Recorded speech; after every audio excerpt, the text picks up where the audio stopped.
La musique a commencé à jouer. Le son familier de la marche nuptiale a résonné à travers les murs de l'église historique de Manhattan. 300 invités se sont levés à l'unisson, se tournant vers les doubles portes en chêne.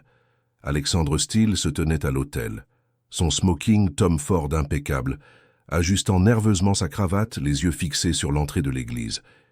Il ne savait pas.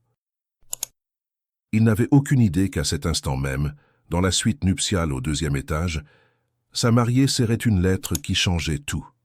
Catherine Reed s'est regardée une dernière fois dans le miroir. La robe en dentelle vintage était parfaite. Le voile de soie, délicat. Son maquillage, impeccable. Mais ses yeux racontaient une autre histoire. La lettre jaunie était pliée à l'intérieur du bouquet de roses blanches. Les mots brûlaient encore dans son esprit. « Ma très chère sœur Grace, mon fils Alexandre, vous êtes cousin. S'il te plaît, parle-lui de la famille. Vous avez demandé dans les commentaires « Tim, je l'épouse » ou « Tim, j'aime enfui ». Aujourd'hui, vous allez découvrir ce que Catherine a décidé. Et croyez-nous, son choix a été plus audacieux, plus courageux et plus dévastateur que quiconque ne l'imaginait. Car le secret de la lettre, ce n'était que le début. Et ce qui s'est passé dans cette église en ce samedi de novembre, cela a changé des vies pour toujours. Ceci est l'histoire de la façon dont un mariage qui n'a jamais eu lieu a prouvé que l'amour véritable signifie parfois de laisser partir, même lorsque chaque cellule de votre corps hurle de rester. Remontons 5 minutes en arrière, 5 minutes avant que la musique ne commence, 5 minutes avant que les 300 invités ne prennent place, 5 minutes avant que tout ne change.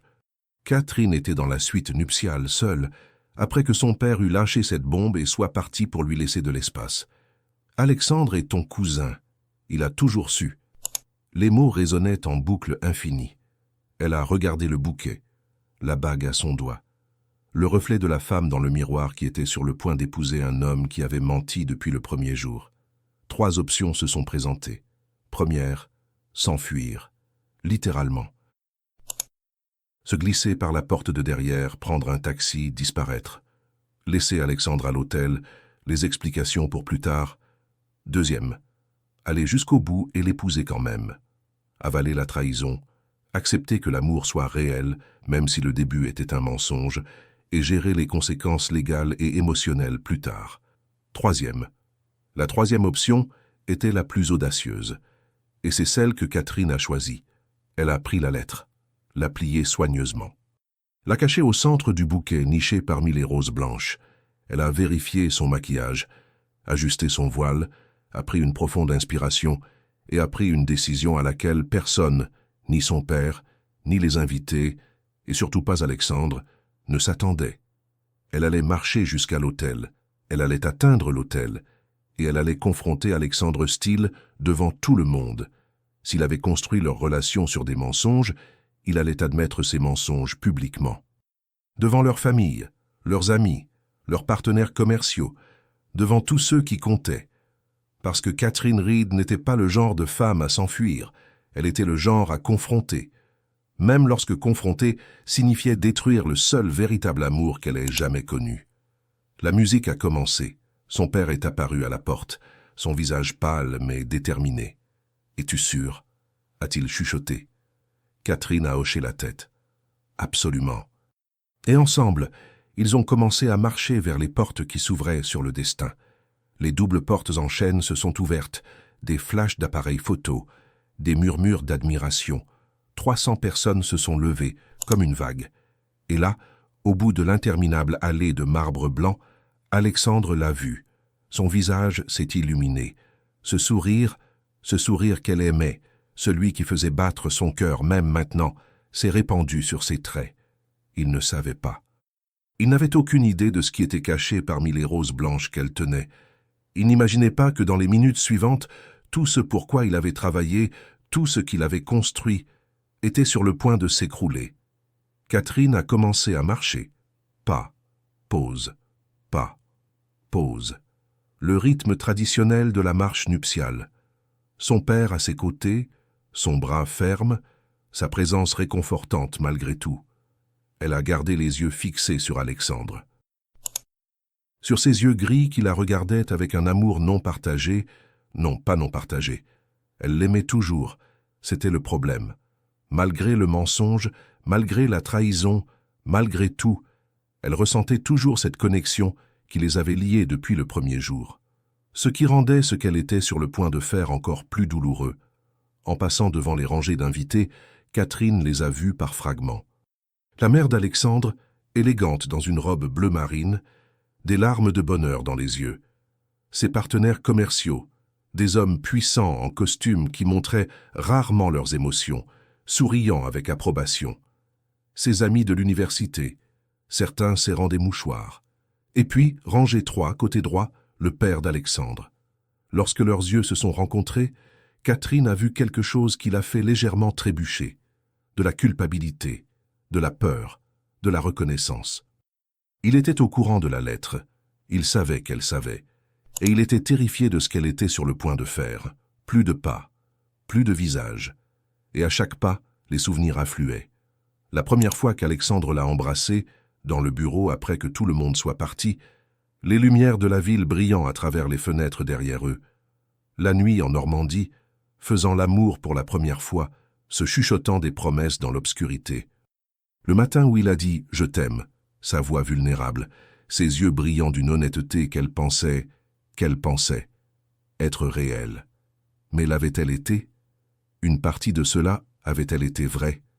Ou est-ce que tout, chaque toucher, chaque baiser, chaque promesse, avait fait partie d'un plan élaboré orchestré par des mères décédées il y a longtemps? Elle était à mi-chemin de l'allée maintenant. Elle pouvait voir le visage d'Alexandre plus clairement. L'émotion qui s'y lisait. La joie. L'anticipation. Il l'aimait. Elle savait qu'il l'aimait. Elle pouvait le voir dans la façon dont il la regardait, comme si elle était la seule personne dans l'univers. Mais il avait aussi menti. Il avait caché quelque chose de fondamental, quelque chose qui changeait la nature de tout ce qu'ils étaient. Et ce mensonge, quelle que soit sa bonne intention, avait brisé quelque chose qui ne pourrait peut-être jamais être réparé, la confiance. La fondation sur laquelle tout amour véritable doit être construit. Et sans elle, ce qu'ils avaient n'était qu'un beau mensonge. 10 pas jusqu'à l'hôtel. 9, 8. Le cœur de Catherine battait si fort qu'elle était sûre que tout le monde pouvait l'entendre. Sa main serrait le bouquet, sentant la texture rugueuse de la vieille lettre contre ses doigts. 7 pas. 6. Alexandre a tendu la main, prêt à la recevoir. Le prêtre attendait, la Bible ouverte, un sourire bienveillant sur son visage. 5 pas. 4. Son père l'a tenue plus fermement, comme s'il sentait ce qui allait arriver, voulant la protéger ou peut-être protéger Alexandre de ce qu'elle était sur le point de déclencher. 3 pas. 2. Alexandre a chuchoté quelque chose. Elle a lu sur ses lèvres « Tu es magnifique ». 1, 0. Catherine a atteint l'autel. Son père a placé sa main dans celle d'Alexandre. Alexandre l'a prise, ses doigts chauds, fermes, familiers. Pendant une seule seconde suspendue, elle l'a imaginé. Elle a imaginé continuer, dire oui, l'épouser quand même, gérer la complication plus tard. Parce que, en fin de compte, n'est-ce pas l'amour qui importait le plus? Mais ensuite, elle a regardé dans ses yeux, ses beaux yeux gris, et elle a réalisé, si elle l'épousait maintenant, avec ce mensonge entre eux, elle ne pourrait jamais lui faire pleinement confiance à nouveau. Qu'un mariage sans confiance n'était qu'une belle prison. Alors elle a fait son choix. Elle n'a pas lâché son bouquet pour prendre sa main, et elle a vu la première ombre d'inquiétude traverser son visage. C'est un rebondissement absolument dévastateur. Voici la traduction de cette scène de confrontation publique avec la révélation choquante du père de Catherine. Le secret révélé à l'autel. « Catherine » murmura Alexandre, la confusion remplaçant la joie. Il tenait toujours sa main, mais elle n'y répondait pas. Elle ne se rapprochait pas davantage, elle se tenait juste là, le regardant avec une expression qu'il ne pouvait pas déchiffrer. Le prêtre, inconscient de la tension, commença son introduction. « Chers amis, nous sommes réunis ici aujourd'hui devant Dieu pour unir cet homme et cette femme par les liens sacrés du mariage. » Sa voix résonnait dans l'église, formelle, traditionnelle, complètement ignorante qu'il était sur le point d'être interrompu. Le mariage est un état honorable qu'il ne faut pas aborder à la légère, mais avec révérence. « Attendez !» Le mot de Catherine coupa l'air comme un couteau. Un silence absolu s'abattit sur l'église. 300 personnes se figèrent. 300 pères Dieu se tournèrent vers elle. Le prêtre cligna des yeux, confus. « Excusez-moi, ma fille ?» Alexandre était pâle. « Catherine, qu'est-ce que tu es en train de... » Mais elle le coupa, se tournant non pas vers lui, mais vers les invités, vers toutes ces personnes qui étaient venues assister à ce qui était censé être son jour le plus heureux. Avant de continuer, sa voix étonnamment ferme résonna à travers les murs de pierre. « Il y a quelque chose que tout le monde ici doit savoir. » Les murmures ont commencé. Doux au début, puis s'amplifiant. Son père, toujours à ses côtés, posa une main sur son bras. Avertissement ou soutien, elle n'en était pas sûre. Catherine sortit la lettre de son bouquet. Jaunie, vieille, évidemment beaucoup lue. La main d'Alexandre s'envola vers sa bouche. « Ah non !» murmura-t-il si bas qu'elle seule l'entendit. « Catherine, s'il te plaît, ne fais pas ça. » Mais elle le faisait déjà. Elle tenait déjà la lettre bien haut pour que tout le monde puisse la voir, même s'il ne pouvait pas la lire. « Cette lettre, annonça-t-elle, a été écrite par la mère d'Alexandre, avant qu'elle ne meure, à ma mère, sa sœur. » Des halètements se répandirent dans la foule. La mère d'Alexandre se leva, le visage bouleversé. « Qu'est-ce que vous dites ?» Catherine la fixa. « Je dis qu'Alexandre et moi sommes cousins, que nos mères étaient sœurs, et qu'il... » Elle se tourna vers lui maintenant, ses yeux flamboyants. « Le savait depuis le jour où il m'a embauché. » Le chaos a éclaté. Les gens criaient, les invités se levaient. La mère de Catherine, assise au premier rang, s'évanouit, rattrapée par des proches. Les amis d'Alexandre semblaient horrifiés. Les associés d'affaires chuchotaient furieusement. Mais Catherine garda les yeux fixés sur Alexandre, et ce qu'elle y vit lui brisa le cœur plus que le mensonge, du désespoir, de la douleur, et pire, de la reconnaissance, parce qu'il ne l'a pas nié, il n'a pas feint la surprise, il n'a pas essayé d'expliquer. Il est resté simplement là, les larmes aux yeux, ses mains tombant sur ses côtés, la regardant comme si elle venait de lui tirer dessus, ce qu'elle avait fait, d'une certaine manière, publiquement, de manière irréversible. « Est-ce vrai ?» cria quelqu'un. « Alexandre, est-ce vrai ?» Alexandre ouvrit la bouche, la referma, l'ouvrit à nouveau. « Sa voix se brisa. « Je peux expliquer. »« Alors expliquez, » le coupa Catherine, surprise par la fermeté de sa voix, malgré son cœur qui se brisait. « Expliquez à tout le monde ici comment vous m'avez engagé, en sachant que nous étions cousins. Comment vous m'avez permis de tomber amoureuse de vous, en sachant que notre relation était basée sur un mensonge. Comment vous m'avez demandé en mariage... » Sa voix se brisa finalement. « Comment vous m'avez demandé en mariage, en sachant que ce n'était même pas légal. Plus d'allaitement, plus de cris. Ce n'est pas légal ?» dit quelqu'un. « Les cousins peuvent-ils se marier à Paris ?» ?»« Non, » répondit une autre voix. « Pas sans autorisation spéciale, pas sans... » Les voix se mélangèrent en une cacophonie de choc et de désapprobation. Alexandre fit un pas vers elle, les mains tendues. « S'il te plaît, laisse-moi expliquer. Devant tout le monde, je vais tout expliquer. » Mais avant qu'il ne puisse continuer, quelque chose d'inattendu s'est produit. Thomas Reed, le père de Catherine, l'homme qui l'avait conduite à l'hôtel quelques minutes auparavant, s'avança. « Non !» sa voix tonna dans l'église, faisant taire instantanément la foule. Tout le monde se tourna vers lui. Catherine cligna des yeux, confuse. « Papa ?» Thomas descendit l'allée, chaque pas lourd. Quand il atteignit l'hôtel, il regarda Catherine, puis Alexandre, enfin tous les invités. « S'il y a des explications à donner, dit-il, sa voix se brisant, elles ne devraient pas seulement venir d'Alexandre. » Il prit une profonde inspiration et lâcha une bombe, parce que je le savais depuis le début. Le monde s'arrêta. Catherine sentit ses jambes flancher. « Quoi ?» Alexandre était tout aussi choqué. « Monsieur Reed, vous... » « Je savais que vous étiez cousin depuis le début, » continua Thomas, ses yeux fixés sur sa fille. « Dès le jour où Alexandre est entré dans ma vie, quand il a sauvé ma compagnie il y a 12 ans. Quand il m'a cherché, s'est présenté, je savais. Je l'ai vu dans ses yeux. J'ai vu Grace, ma femme, ta mère, réfléchi dans ses yeux gris. Il sortit une enveloppe de la poche intérieure de son smoking, une autre enveloppe jaunie, encore plus ancienne que la lettre de Catherine. « Et je l'ai permis, murmura-t-il, parce que ta mère, avant de mourir, elle m'a fait promettre. » Des larmes coulaient sur son visage maintenant.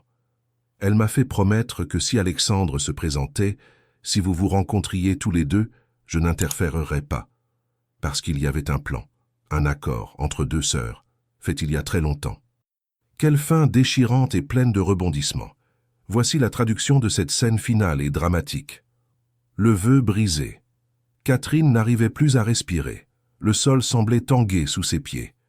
Quel accord! Sa voix était petite, brisée. Thomas ouvrit l'enveloppe, ses mains tremblantes. Il en sortit des lettres, plusieurs, jaunies par le temps, écrites à la main à l'encre bleue délavée. Quand ta mère et la mère d'Alexandre étaient jeunes, elles ont fait un pacte. Les familles Steele et Reed étaient proches il y a des générations. Mais une querelle, quelque chose à propos d'affaires, quelque chose à propos d'argent, les a séparés. Il leva les yeux au plafond comme pour demander de la force.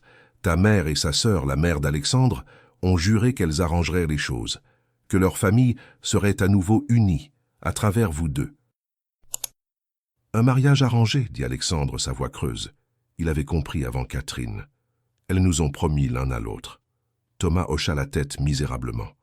Avant que Grace ne meure, avant que le cancer ne l'emporte, elle a écrit cette lettre, celle que Catherine tient, à ma femme, la suppliant de retrouver son fils, pour que vous deux puissiez vous rencontrer. Il regarda Catherine. Ta mère est morte avant de pouvoir le faire. Mais elle m'a fait promettre que si Alexandre se présentait, si le destin vous réunissait, je laisserais faire. Catherine secoua la tête, incrédule. Alors quand j'ai postulé pour cet emploi, ce n'était pas une coïncidence, termina Alexandre, sa voix à vif. J'ai su qui tu étais à l'instant où j'ai vu ton nom. Catherine Reed, la fille de Thomas Reed, la nièce de Grace Steele. Tu m'as manipulé, chuchota Catherine, ses yeux s'écarquillant d'horreur. Non, dit Alexandre rapidement, faisant un pas vers elle. Je n'ai pas... Catherine, oui, je savais qui tu étais. Oui, j'ai reconnu ton nom. Mais je t'ai embauchée parce que tu étais la meilleure candidate. Parce que tu m'as mis au défi lors de cet entretien comme personne ne l'avait fait. Parce que tu étais brillante et courageuse et pratique, le coupa-t-elle, l'amertume s'infiltrant dans sa voix. La petite fille parfaite pour l'accord de nos mères. Travailler pour toi. Où tu pourrais me rencontrer, me faire tomber amoureuse de toi, remplir la promesse que nos mères ont faite. Les larmes coulaient maintenant. Tout cela était planifié. La façon dont nous nous sommes rencontrés l'était, concéda Alexandre, la dévastation gravée sur son visage. Mais tout le reste, chaque moment, chaque conversation, chaque fois que je t'ai touché, cela n'était pas planifié, c'était réel. L'église était dans un silence absolu. 300 personnes assistaient à l'effondrement d'une relation en temps réel. Et puis la mère d'Alexandre se leva. Victoria Steele, toujours élégante, toujours posée, maintenant pâle et tremblante.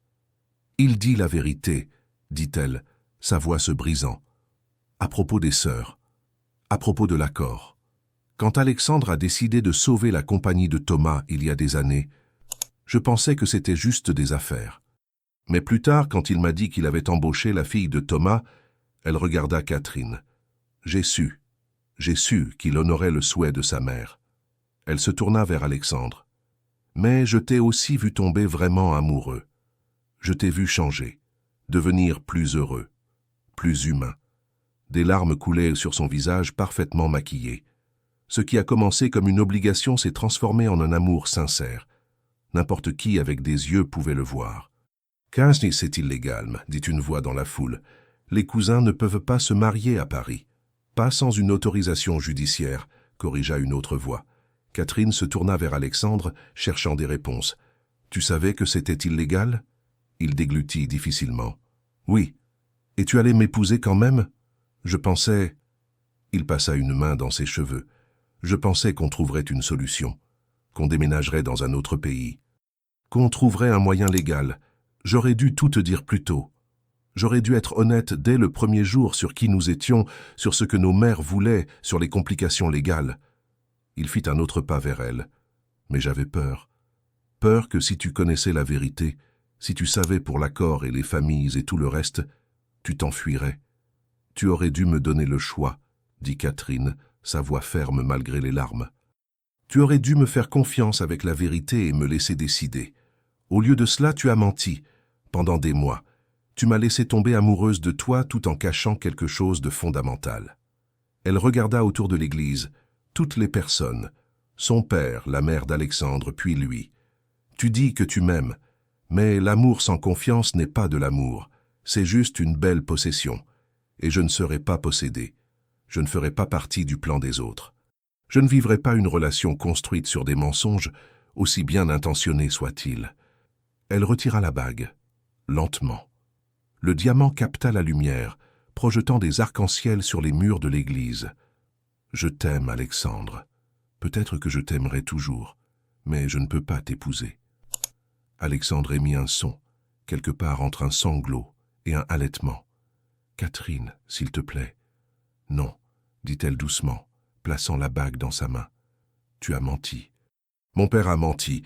Nos familles ont fait des plans pour nos vies sans nous donner le choix. Et je ne peux pas... » Sa voix se brisa. « Je ne peux pas commencer un mariage comme ça. Même si je t'aime de tout mon cœur. » Elle se tourna vers les invités, vers toutes ces personnes qui étaient venues témoigner de la joie et qui assistaient maintenant à un déchirement. « Je suis désolé d'avoir gaspillé votre temps, d'avoir gaspillé vos attentes, mais il n'y aura pas de mariage aujourd'hui. » Elle regarda Alexandre une dernière fois, mémorisant. Ses yeux gris, ce visage qu'elle aimait. Peut-être dans un autre monde, un monde où nous aurions commencé par l'honnêteté, nous aurions pu avoir l'éternité. Mais dans celui-ci, elle secoua la tête. Dans celui-ci, nous devons nous dire au revoir. Et puis Catherine Reed, robe de mariée toujours impeccable, voile toujours en place, se retourna et commença à marcher seule dans l'allée. Pas de musique, pas d'applaudissements. Juste l'écho de ses pas sur le marbre. Et derrière elle, à l'autel, Alexandre Steele tomba à genoux. Et il pleura. Seattle en mai était différent de Paris en novembre. Plus doux, plus vert, plus éloigné des souvenirs qui faisaient encore mal à respirer de trop près. Catherine se tenait devant la fenêtre de son nouvel appartement, une tasse de café refroidissant dans ses mains, regardant la pluie tomber doucement sur la baie d'Eliot. 6 mois. 6 mois depuis ce jour à l'église. Depuis qu'elle a quitté le seul homme qu'elle ait jamais vraiment aimé. Les premières semaines avaient été les pires. Les médias s'en étaient donnés à cœur joie. L'héritière Steele laissée à l'hôtel. Scandale de cousins secoue l'empire milliardaire. La romance interdite se termine dans le chaos public. Elle s'était cachée dans l'appartement d'une amie, son téléphone éteint, évitant le monde pendant qu'elle digérait ce qui s'était passé.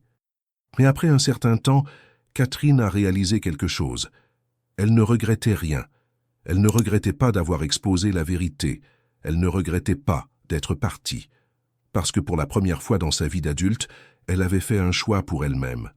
Pas ce que son père voulait, pas ce que sa mère aurait voulu, pas ce qu'Alexandre attendait, mais ce dont elle avait besoin. Honnêteté, autonomie, le contrôle de son propre destin. Alors, elle avait déménagé. Seattle semblait assez loin. Elle a lancé son propre cabinet de conseil, plus l'assistante de qui que ce soit, mais son propre patron. Et lentement, douloureusement, elle a commencé à reconstruire une vie qui était entièrement la sienne. Mais certaines nuits, quand il pleuvait comme ça, elle pensait toujours à lui. Elle se demandait toujours si elle avait fait le bon choix.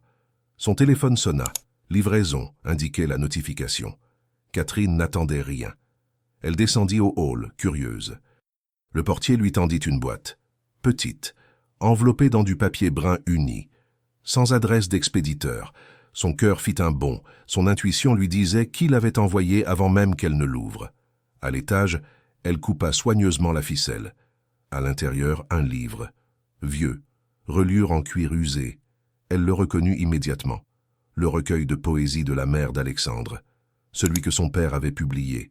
Celui qui avait lié leur famille toutes ces décennies auparavant. Ses mains tremblaient en l'ouvrant. Une note en est tombée. Une écriture qu'elle connaissait aussi bien que la sienne, angulaire, précise, totalement masculine. Alexandre. Elle déplia le papier. « Catherine », commençait-il. Cela fait 187 jours que tu es parti. J'ai compté chacun d'eux. Les 30 premiers, je les ai passés principalement à abandonner. J'ai supprimé ton numéro une douzaine de fois pour le retaper ensuite. J'ai écrit 1000 messages que je n'ai jamais envoyés. Je suis allé à ton appartement 2 fois et suis reparti avant de sonner à la porte, parce que tu avais demandé de l'espace et je t'avais fait trop de mal pour ne pas te donner ce que tu demandais. Mais pendant les 157 derniers jours, j'ai fait quelque chose de différent. J'ai consacré chaque minute à trouver une solution, légale, éthique, réelle. J'ai passé des mois à consulter des avocats dans les 50 États. J'ai rendu visite à des spécialistes médicaux qui effectuent des évaluations de consanguinité. J'ai fait des recherches sur les lois internationales concernant le mariage entre cousins. Catherine continua à lire, les larmes brouillant sa vision. Et j'ai trouvé quelque chose. Dans plusieurs États, y compris l'État de Washington où tu te trouves maintenant, les cousins peuvent se marier avec une autorisation judiciaire spéciale. Cela nécessite une évaluation génétique, une documentation approfondie, une approbation judiciaire. Mais c'est possible, c'est légal. Je ne te dis pas cela pour te faire pression. Je ne te demande pas de revenir. Tu as clairement dit, ce jour-là à l'église, que le problème n'était pas la légalité. C'était la confiance. Et je l'ai brisée de la pire des manières. J'ai passé ces 6 derniers mois non seulement à trouver une solution légale, mais à travailler sur moi-même. Thérapie. Oui, Alexandre Steele voit un thérapeute. Qui l'aurait cru? J'ai appris sur la vulnérabilité, sur l'honnêteté, sur la façon dont la peur de perdre m'a fait commettre l'erreur qui t'a fait partir de toute façon. J'ai appris que tu avais raison. Surtout, que j'aurais dû te le dire dès le début, que tu méritais le choix, méritais l'autonomie sur ta propre vie, que l'amour sans confiance n'est pas de l'amour, ce n'est qu'une belle peur. Et j'avais peur, Catherine. Terrifié que si tu savais la vérité, tu ne me choisirais pas. Alors je t'ai enlevé ce choix, et je t'ai perdu quand même. Ce livre, La poésie de ma mère, je pense que tu devrais l'avoir. Non pas à cause de l'accord que nos mères ont conclu, mais parce que ces mots sur l'amour, la perte et le choix, ils signifient quelque chose maintenant. Pour nous deux. Sur la dernière page, il y a un poème qu'elle a écrit quelques semaines avant de mourir. Mon père ne l'a jamais publié. Trop personnel, disait-il. Mais je pense qu'elle l'a écrit pour nous. Catherine se tourna vers la dernière page, ses doigts tremblants. Là, à l'encre délavée, écrit à la main, « L'amour n'est pas le destin. Il n'est pas écrit dans les étoiles ou dans le sang, mais dans le choix fait chaque jour, de voir, de savoir, de faire confiance, de rester quand partir est plus facile, de dire la vérité quand un mensonge protège.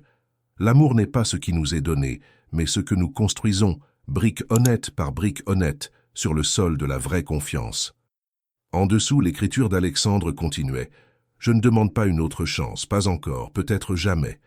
Mais si un jour, si jamais, tu trouves que tu peux me pardonner, que nous pouvons recommencer, cette fois avec une honnêteté totale, j'attendrai. Dans le Washington, si tu le permets. Parce que certains amours valent la peine d'être repris à zéro.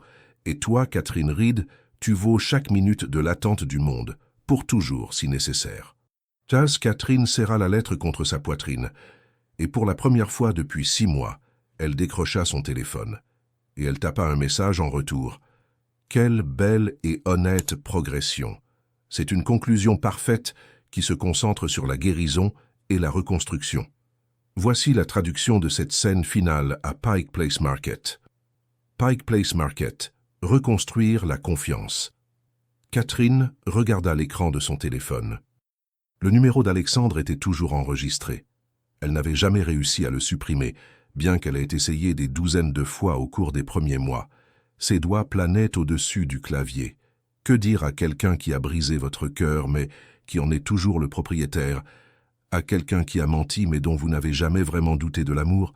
Elle commença à taper, supprima, tapa de nouveau, supprima. Finalement, après ce qui lui sembla une éternité, elle écrivit 3 mots simples. « On peut parler ?» Sa main trembla en fixant le message. Si petit, si simple, pourtant chargé de possibilités qui l'effrayaient et l'excitaient à parts égales. Elle appuya sur envoyer avant de pouvoir changer d'avis. La réponse arriva en quelques secondes, comme s'il avait attendu, comme si, pendant les 6 derniers mois, Il avait gardé son téléphone près de lui, au cas où. Quand tu veux. Où tu veux. Je serai là. Catherine laissa échapper un souffle qu'elle ne savait pas retenir. Elle répondit « Pike Place Market, demain, midi, le Original Starbucks ». C'était public, neutre, un endroit où il pouvait parler sans le poids de l'histoire qui pesait trop lourd. Elle en avait besoin. Elle avait besoin d'espace pour respirer, pour penser, pour ne pas être instantanément consumée par tout ce qu'Alexandre Steele lui faisait ressentir. « Je serai là », arriva la réponse. Et puis après une pause, « Merci, Catherine, de me donner cette chance. » Elle ne répondit pas. Elle n'était pas sûre de ce qu'il fallait dire. Elle n'était pas sûre de ce que signifiait encore cette chance. Cette nuit-là, Catherine ne put dormir. Elle resta éveillée à fixer le plafond, son cerveau tournant autour des scénarios. Que dirait-elle? Que dirait-il? 6 mois suffisaient-ils pour guérir ce qui avait été brisé? Ou certaines choses, une fois fracassées, restaient-elles brisées, peu importe le temps qui passait? Elle pensa à la thérapie, ses propres séances au cours des derniers mois. Sa thérapeute avait dit quelque chose qui lui était resté. Le pardon ne signifie pas l'oubli. Cela signifie choisir d'avancer quand même. Mais vous ne pouvez le faire que lorsque la personne qui vous a blessé montre qu'elle comprend le dommage, qu'elle a changé, qu'elle ne répétera pas le schéma. Alexandre avait-il changé? Ou était-il toujours l'homme qui gardait des secrets, qui prenait des décisions pour elle par peur qu'elle ne fasse les mauvais choix? Midi arriva trop vite et trop lentement à la fois. Catherine était en avance de 15 minutes, ses nerfs rendant impossible l'attente à la maison. Elle acheta du café, noir, 2 sucres, exactement comme il le buvait à son bureau, et se tint près de la fenêtre, regardant la rue. Et puis, elle le vit. Alexandre Steele, marchant sur le trottoir comme n'importe quelle autre personne, sans l'air de pouvoir indompté qu'il portait auparavant. Il était plus mince, sa barbe était plus longue, ses cheveux étaient un peu plus longs, moins parfaitement coiffés. Il portait un jean et un simple pull. Pas l'homme au costume impeccable qui dirigeait les salles de réunion, mais juste Alexandre, vulnérable, humain, réel. Leurs yeux se rencontrèrent à travers la vitre, et le monde s'arrêta. 6 mois s'évaporèrent. Elle était de retour dans ce bureau, ce premier jour, ce premier moment où elle avait su avec une certitude absolue, que cet homme changerait tout. Il entra lentement, comme s'il craignait que bouger trop vite ne l'effarouche. « C'est salut, dit-il, et mon Dieu, même sa voix lui faisait mal au cœur. « Salut, répondit-elle. Ils restèrent là, maladroits, 2 étrangers qui se connaissaient dans les moindres détails, mais ne savaient plus comment exister dans le même espace. Finalement, Alexandre désigna une table. « On peut s'asseoir ?» Catherine hocha la tête, le suivant, hyper consciente de chacun de ses mouvements, de la façon dont, même après tout, son corps répondait toujours à sa proximité. Ils s'assirent. Le silence s'étira entre eux, épais et inconfortable. Finalement, Alexandre parla. « Tu as l'air bien. Seattle te va bien. » Catherine sourit légèrement. « Merci. Tu as l'air différent. 6 mois d'introspection forcée font ça, dit-il, tentant d'être léger sans le cacher complètement. Catherine, Il s'arrêta, prit une profonde inspiration. J'ai répété ce que je devais dire 1000 fois. J'avais des discours entiers de prévus. Mais maintenant que tu es là, juste devant moi, tout ce à quoi je peux penser, c'est « Je suis désolé, je suis tellement désolé. » Des larmes brillèrent dans ses yeux, quelque chose qu'elle avait rarement vu. « Je t'ai blessé. J'ai trahi ta confiance.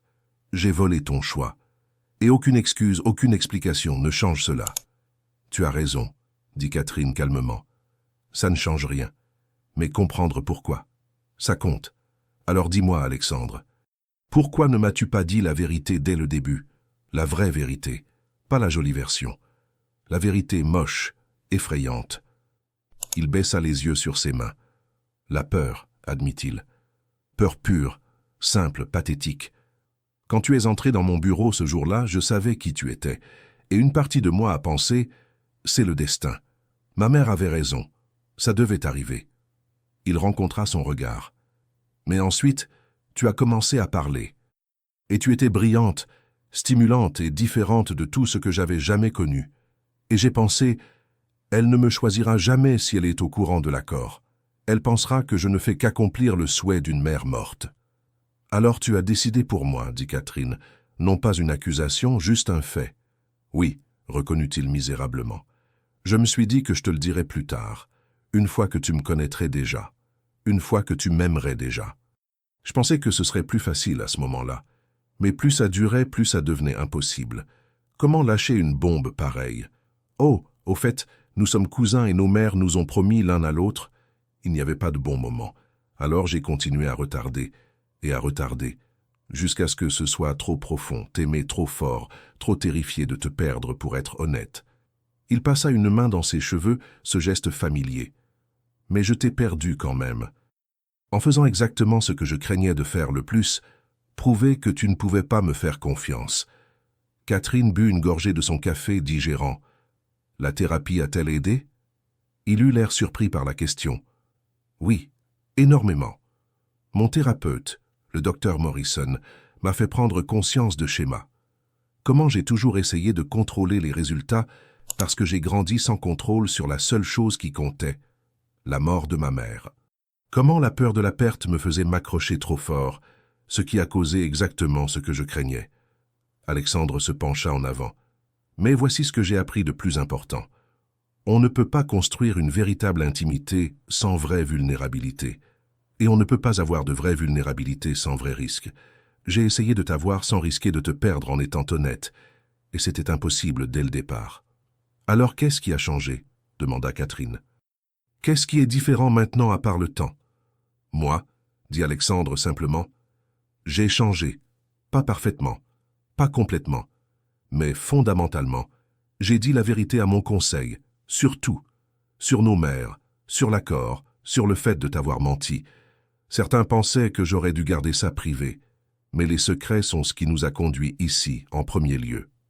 Il prit son téléphone, lui montra quelque chose, des courriels, des douzaines, à des avocats, à des consultants en génétique, à des spécialistes juridiques, tous horodatés des 6 derniers mois. J'ai passé chaque jour à travailler pour trouver un moyen légal et éthique pour que cela soit possible.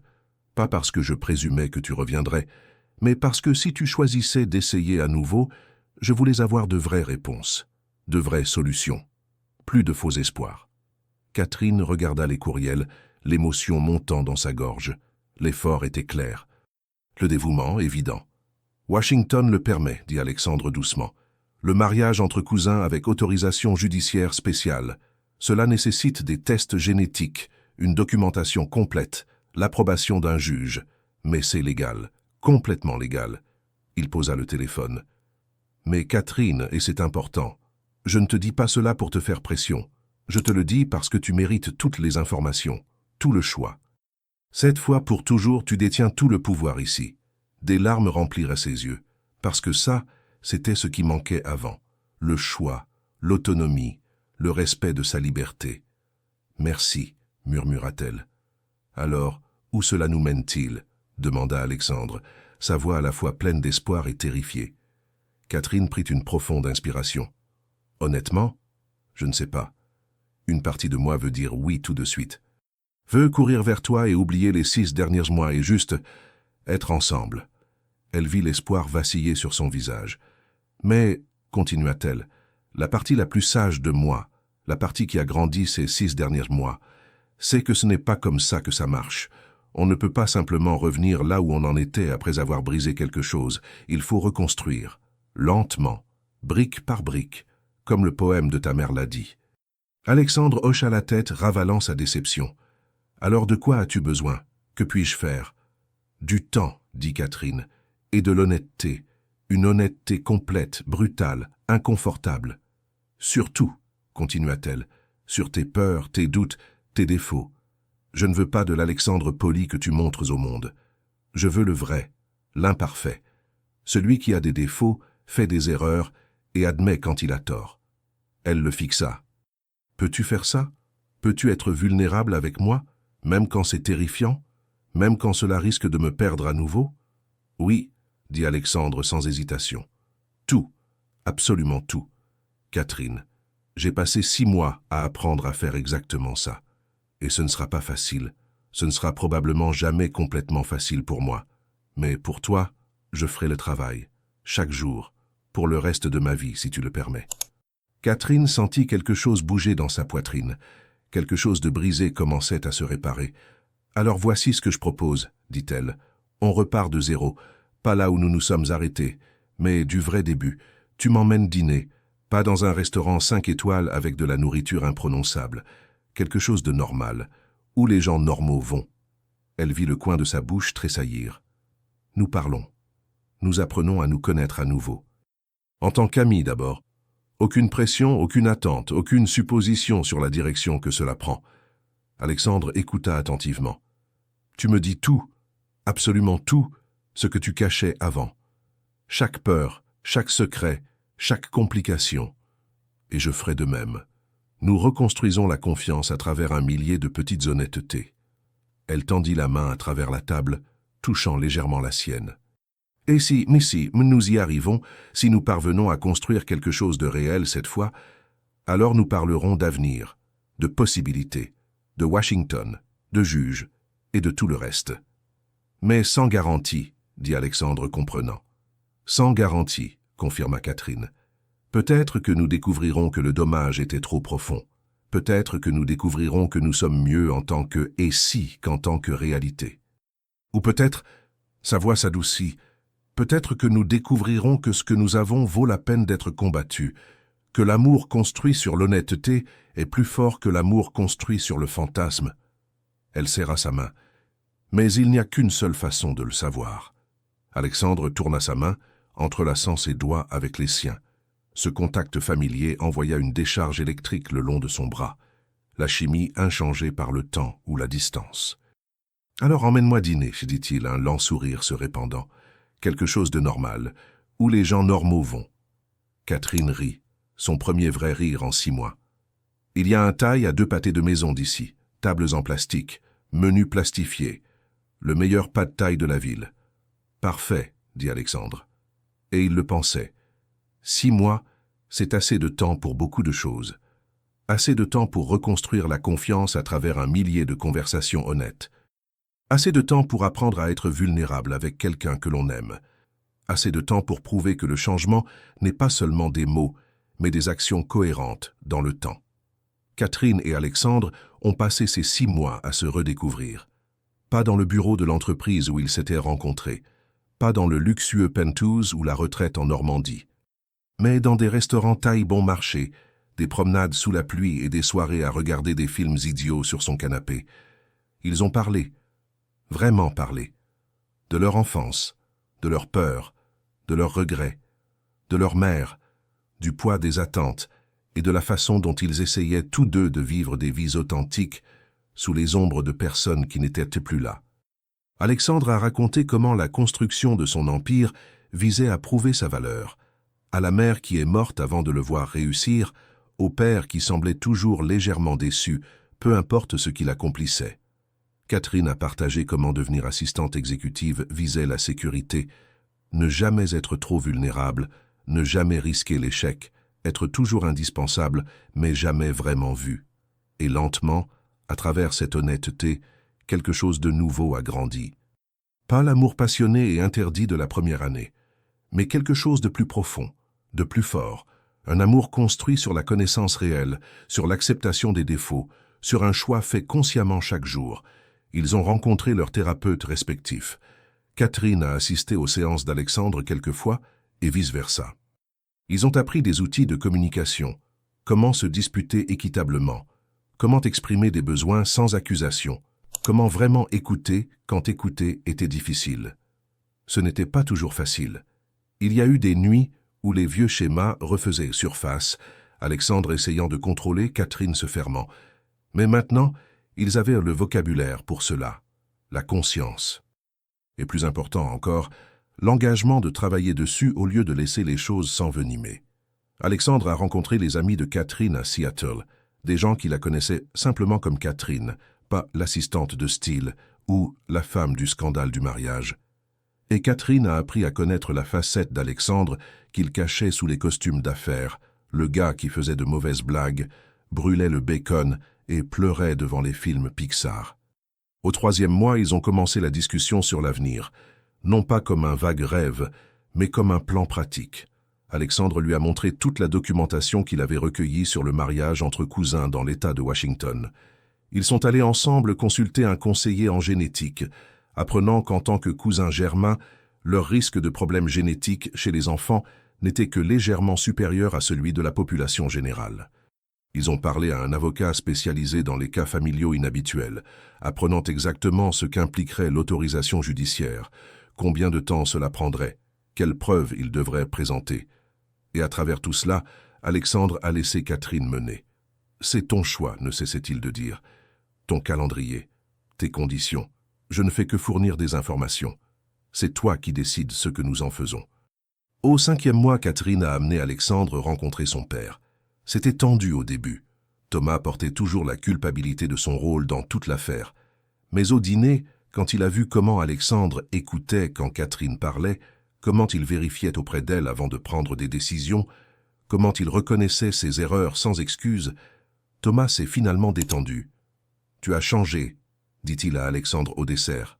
« Ou peut-être que tu montres enfin qui tu as toujours été sous la peur. » Alexandre réfléchit. « Un peu des deux, je pense. » Il regarda Catherine. « Elle me donne envie d'être meilleure, pas parce qu'elle l'exige, mais parce qu'elle le mérite. » Thomas hocha la tête, son approbation étant claire. « Alors sois meilleur, chaque jour, non pas pour elle, mais avec elle. » Un conseil simple, profond. Et puis est arrivée la nuit qui allait tout changer à nouveau. Ils étaient dans l'appartement de Catherine, cuisinant ensemble. Leur rituel désormais, pâtes, vin et conversation qui coulaient facilement. Alexandre hachait l'ail quand il s'arrêta soudainement. Il resta là, le couteau à mi-chemin, la regardant. « Qu'est-ce qu'il y a ?» demanda Catherine en souriant. « Tu as ce regard. » « Quel regard ?»« Le regard, je suis sur le point de dire quelque chose de profond. » Alexandre posa le couteau. Il se tourna pour lui faire face complètement. « Je suis prêt, » dit-il. « Prêt pour quoi ?» Mais son cœur s'emballait déjà parce qu'elle savait. D'une manière ou d'une autre, elle savait. « À faire les choses correctement, » dit Alexandre. « À te demander à nouveau. » Mais cette fois, il se mit à genoux, juste là dans sa cuisine, sans bague, sans plan élaboré, juste Alexandre vulnérable et honnête. Cette fois, avec toute la vérité d'abord. « Catherine Reed, » commença-t-il, sa voix tremblant légèrement. « Tu es ma cousine germaine. Nos mères nous ont promis l'un à l'autre avant de mourir. Il y a des complications légales qui nécessiteront des avocats et des juges et des approbations officielles. Certains membres de la famille ne l'approuveront jamais. Les médias auront des opinions. Ce sera difficile et désordonné et ce ne sera pas un conte de fées. » Des larmes brillaient dans ses yeux maintenant. « Mais tu es la personne la plus courageuse, la plus brillante, la plus réelle que j'ai jamais connue. Tu me reprends quand j'essaie de contrôler. Tu me défies quand j'ai tort. Tu me fais rire quand je suis trop sérieux. Et tu as fait de moi une meilleure personne. Non pas en changeant qui je suis, mais en m'aidant à être plus pleinement celui que j'ai toujours voulu être. » Il prit ses mains. « Alors je te le demande. Pas parce que nos mères le voulaient, pas à cause du destin ou d'accord ou de quoi que ce soit d'autre, mais parce que je te choisis, chaque jour, pour toujours. »« Épouse-moi, » dit Alexandre, sachant tout. Toutes les complications, tous les défis, toute la vérité laide et belle. Épouse-moi parce que tu veux le faire, non parce que c'est facile, ou attendu, ou prédestiné. Épouse-moi parce que nous choisissons ceci. Nous nous choisissons l'un l'autre, les yeux grands ouverts. Catherine pleurait maintenant, les larmes coulant librement. « Tu n'as même pas de bague, » dit-elle, riant à travers ses larmes. Alexandre sourit, ce sourire qu'elle aimait, vulnérable, plein d'espoir et complètement le sien. « J'ai pensé que tu devrais en choisir une cette fois, ensemble, partenaires en tout, y compris dans les demandes en mariage. » Et il y avait là la différence. La dernière fois, il avait tout planifié, tout contrôlé, tout décidé. Cette fois, il offrait le choix, le vrai choix. Catherine le tira vers elle, encadrant son visage avec ses mains. « Oui, » murmura-t-elle. « Oui » répéta-t-il, comme s'il n'arrivait pas à y croire. « Oui » dit-elle plus fort. « Mais pas maintenant, pas immédiatement. » Elle vit la confusion traverser son visage. « Premièrement, nous faisons cela légalement, correctement. par toutes les voies appropriées. Nous rencontrons l'avocat, soumettons la documentation, obtenons l'approbation judiciaire. Alexandre hocha la tête, comprenant. Et deuxièmement, continua Catherine, nous faisons cela à notre manière. Pas de grande église, pas de 300 invités, juste nous, nos personnes préférées, quelque part qui compte pour nous. Elle l'embrassa doucement. Oui, Alexandre Steele, je t'épouserai. Mais cette fois, nous le construisons ensemble. Chaque décision, chaque étape. Ensemble, acquiesça-t-il, l'embrassant en retour. Tout. 9 mois plus tard, 15 mois au total depuis ce jour dévastateur à l'église, Catherine et Alexandre se tenaient sur une plage dans l'État de Washington. Pas une église, pas un lieu qui portait le poids des attentes familiales ou des souvenirs douloureux, mais quelque chose de nouveau, quelque chose à eux. 20 personnes étaient présentes, le père de Catherine, la mère d'Alexandre, leurs amis les plus proches, leurs thérapeutes, parce que ces personnes avaient fait le travail avec eux, ils méritaient d'assister à la réalisation. Pas de photographes engagés, juste les téléphones personnels des amis. Pas d'orchestre. Juste une liste de lectures qu'ils avaient créées ensemble, de la musique qui avait vraiment un sens pour eux. Catherine portait une robe simple, crème, pas blanche, qu'elle avait choisie parce qu'elle la faisait se sentir belle, non parce que la tradition le dictait. Alexandre portait un costume, mais un qu'il aimait vraiment, pas le plus cher.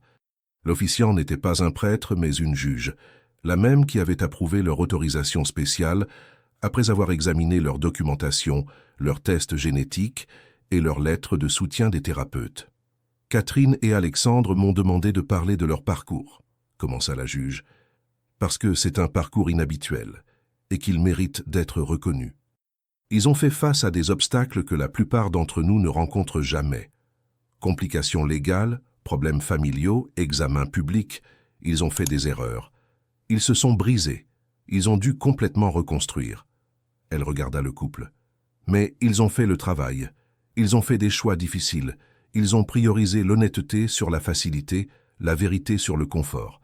Et ils ont prouvé que l'amour véritable n'est pas une question de perfection. C'est une question de choix constant, même quand c'est dur, surtout quand c'est dur. Il n'y avait pas de vœux traditionnels. Au lieu de cela, Catherine et Alexandre ont écrit les leurs. « Alexandre, commença Catherine, sa voix ferme malgré les larmes, tu m'as appris que l'amour ne consiste pas à trouver quelqu'un de parfait. C'est voir quelqu'un complètement défaut et tout, et le choisir quand même. Je te choisis. Tes forces et tes luttes, ta vulnérabilité et ta croissance. Je promets de ne jamais cesser de travailler sur notre confiance, de ne jamais cesser d'être honnête, même quand c'est effrayant, de ne jamais cesser de nous choisir. » Alexandre essuya ses larmes, puis commença ses vœux. « Catherine, tu m'as appris qu'être aimé ne consiste pas à être sans défaut. C'est être connu, vrai. Tu me connais, le bien et le mal, et tu choisis de rester quand même. Je promets d'honorer ce choix en étant digne de lui. Chaque jour, par la vulnérabilité, l'honnêteté et la croissance continuent. Je promets de toujours, te donner le vrai choix dans tout ce que nous construisons. » Les anneaux qu'ils ont échangés n'étaient pas les originaux. Catherine avait rendu cette bague en diamant à l'église. Ceux-ci étaient nouveaux, choisis ensemble, de simples anneaux gravés à l'intérieur. Choisis, toujours, parce que c'était ce qui importait, pas le destin. Pas les accords conclus par des personnes disparues depuis longtemps, mais le choix fait consciemment, à plusieurs reprises, par 2 personnes qui ont décidé que leur amour valait la peine d'être combattu. Par l'autorité qui m'est conférée par l'État de Washington, dit la juge souriante, je vous déclare marié. Vous pouvez embrasser votre épouse. Et alors qu'Alexandre serrait Catherine contre lui, que leurs lèvres se rencontraient sur une plage venteuse avec 20 personnes applaudissant, cela semblait différent de ce premier baiser au bureau. Moins frénétique, moins désespéré, mais plus profond, plus réel. Construit sur une base qui ne s'effondrerait pas parce qu'elle était construite brique par brique honnête. Certaines histoires ne se terminent pas à l'hôtel, certaines s'y terminent et doivent recommencer. Catherine et Alexandre n'ont pas eu leur conte de fées. Ils ont eu quelque chose de mieux. Ils ont eu l'amour véritable, construit sur de vrais choix, à travers de vraies erreurs et une vraie croissance et un vrai travail acharné. 2 ans plus tard, ils vivent toujours à Seattle. Catherine dirige son cabinet de conseil. Alexandre travaille à distance, ayant appris qu'un empire peut être géré de n'importe où, mais que la vie ne peut être vécue que là où l'on est présent. Ils voient toujours leur thérapeute. Ils travaillent toujours sur la communication. Ils ont toujours des conflits et des désaccords et des moments où les vieux schémas tentent de refaire surface. Mais maintenant, ils ont les outils. Ils ont l'honnêteté. Ils ont la confiance reconstruite à travers un millier de petits choix pour se montrer, dire la vérité, faire le travail. Ils ne sont pas des cousins germains qui sont tombés amoureux, accidentellement. Ils sont 2 personnes qui ont choisi l'amour malgré toutes les complications, et peut-être que c'est ce qu'a toujours été l'amour véritable, pas le destin, mais le choix, refait, chaque jour, pour toujours. Voilà donc l'histoire de Catherine et Alexandre, d'un amour qui s'est brisé et a dû être reconstruit, de choix qui ont dû être refaits les yeux ouverts. Dans les commentaires de la partie 1, vous étiez divisés. Team « Je l'épouse » contre Paptat, Team « Je aime enfui ». La vérité? Catherine a fait les 2. Elle l'a confrontée. Elle est partie. Elle s'est reconstruite. Et puis elle a choisi d'essayer à nouveau, mais à SES conditions. Avec une honnêteté totale, avec une autonomie réelle, avec un amour construit sur une base réelle. Qu'auriez-vous fait? Auriez-vous donné une seconde chance? Auriez-vous pu pardonner? Reconstruire la confiance? Dites-le moi dans les commentaires. Et si cette histoire vous a touché, si elle vous a fait ressentir quelque chose, penser quelque chose, remettre quelque chose en question, cliquez sur ce bouton s'abonner. Jusqu'à la prochaine histoire, restez curieux, restez féroces et rappelez-vous, les meilleurs amours sont ceux que l'on choisit. Surtout quand choisir est difficile. Rendez-vous dans quelques jours.